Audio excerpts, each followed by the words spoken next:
Dua t'u informoj dhe të këmbejmë disa fjalë lidhur me paketën fiskale që u miratua ditën e njëjtë në Kuvendin e Republikës së Shqipërisë.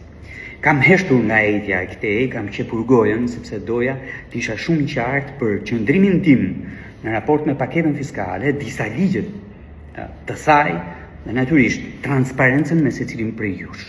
Unë nuk votova një pjesë të ligjeve të paketës fiskale dhe kam qenë i bindur për të mos votuar për to. I pari është ligji për rivlerësimin e pasurisë të paluajtshme dhe ka një arsye. Nuk u mor parasysh amendimi im për të përfshirë në ligj rivlerësimin e shtëpive në proces legalizimi apo të legalizuara dhe të paregjistruara. Një proces që ka nisur prej 25 vitesh e nuk mbaron kurrë dhe ka një arsye, është korrupsioni që e pengon.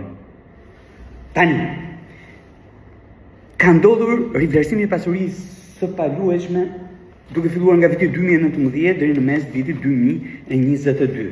Dhe ligji fillestar e ka përfshirë, ka qenë një propozim i deputetit të asaj periudhe, i cili ka pasur nen posaçëm nenin 2 rivlerësimi i pasurive të paluajtshme në proces legalizimi dhe regjistrimi. Është miratuar dhe është bërë ligj. Pastaj ka pasur 2 zgjatje të afatit me 2 ligje të tjera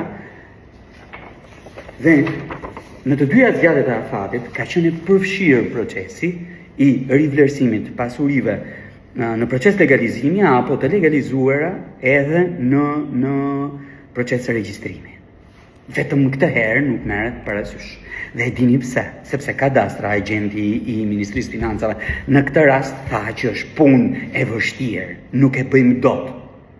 Kush nuk bën punën, duhet ikë, sepse kjo punë është bërë më përpara.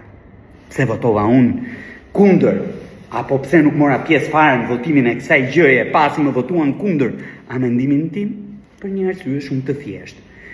10 pallate në njësi numër 5, duke filluar nga komuna e Parisit edhe më gjërë, por mbi të gjitha, 10 qindra shtëpi në selit sipër autostradës dhe poshtë autostradës janë të përjashtuara tashmë nga procesi i rivlerësimit. Unë jam votuar t'ju shërbej njerëzve.